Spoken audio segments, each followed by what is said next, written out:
लोकसभा चुनाव 2024 को लेकर प्रदेश में सभी प्रमुख दलों ने तैयारियां आरंभ कर दी है। इन चुनावों के मद्देनजर यूथ कांग्रेस के प्रदेश अध्यक्ष व चंबा कांगड़ा क्षेत्र के प्रभारी निगम भंडारी चंबा पहुंचे। इस दौरान उनके द्वारा पार्टी कार्यकर्ताओं को एकजुटता का पाठ पढ़ाया गया। वहीं इस दौरान उन्होंने चंबा में लोकसभा चुनावों की तैयारियों का भी जायजा लिया गया। इस दौरान उन्होंने चंबा में पार्टी की स्थिति और कमजोरी और मजबूती पर कार्यकर्ताओं के साथ चर्चा की गई। बैठक के बारे युवा कांग्रेस जिला चंबा सुनाब सिंह पठानिया ने जानकारी दी। जनरल सेक्रेटरी हैं श्री चंद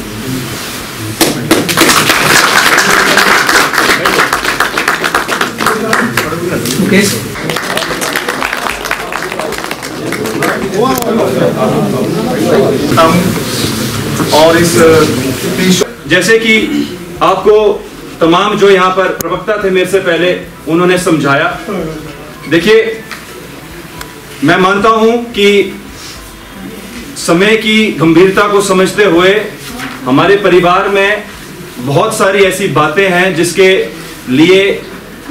एक दूसरे से कई बारी खेद हो जाता है और कई बारी ऐसी परिस्थिति पैदा हो जाती है जिसमें परिवार जो है वो बड़ा होने के कारण जो अहम सदस्य हैं उस परिवार के, जिन्होंने दिन रात उस परिवार को और उसके लीडर को मजबूत करने के लिए समय निकाला होता है, उनकी नजरअंदाजगी हो जाती। पर आपको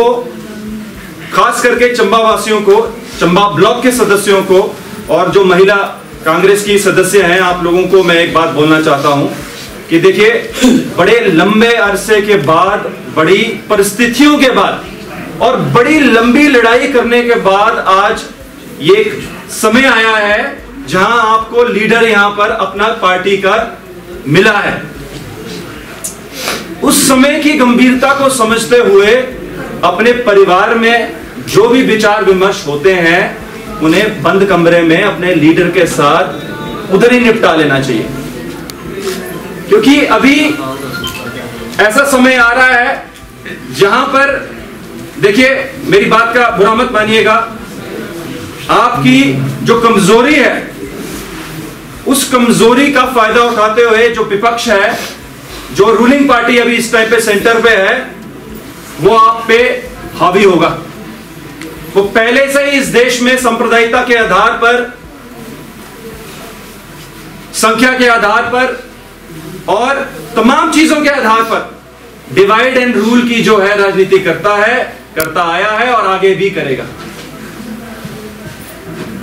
मेरी आप लोगों से गुजारिश है, सबसे पहली बात तो ये बहुत ज्यादा जरूरी है और आवश्यक है कि आपके समक्ष रखी जाए कि आने वाले जो चुनाव है, आपको जिस प्रकार की भी भावना आपके मन में है आपके पार्टी के प्रति, अपने लीडर के प्रति, उसे दबाकर अभी और केवल मात्र जो है आपके विधानसभा का इलेक्शन नहीं है ये, अब लड़ाई बहुत बड़ी है और बीमारी उससे बड़ी है। अभी आप लोगों ने पता नहीं चैनलों के माध्यम से एक बात सुनी कि नहीं सुनी, जिसमें अखिलेश यादव जी ने बहुत अच्छी बात बोली है कि राहुल जी ने यह बात बोली है कि इस देश में ना अब एक जिस प्रकार की बीमारी फैल रही है उसमें एक्सरे कराने की जरूरत है। तो अखिलेश जी ने यह बात बोली, देखिए, अब एक्सरे का समय चला गया है और जो बीमारी है ना वो और बड़ी हो गई है और उसका विश्लेषण करने के लिए हमें एमआरआई की तक जरूरत पड़ेगी। इसलिए उस लड़ाई को पूरी एकजुटता के साथ अगर लड़ाई हम लोगों को लड़नी है तो अपने जो विचार विमर्श है, हमारे जो खेद है, उसे खत्म कर कर इस 24 का इलेक्शन जो है हम लोगों को साथ लड़ना पड़ेगा। और रही बात आपकी लोकल लीडरशिप की, तो मैं आपको एक बात बोलता हूं, देखिए, समय लगता है हर एक लीडरशिप को एस्टैब्लिश करने के लिए, और क्योंकि अभी नैयर जी नए एक एमएलए बने हैं, अपनी लीडरशिप को एस्टैब्लिश करने में ऊपर से लेकर नीचे तक बहुत ज्यादा संघर्ष लगता है, बहुत ज्यादा लड़ाई लगती है। और जिस प्रकार की आपने एनर्जी लगाई अपने लीडर को जिताने में, जाहिर तौर पर आदमी फ्रस्ट्रेट भी होता है,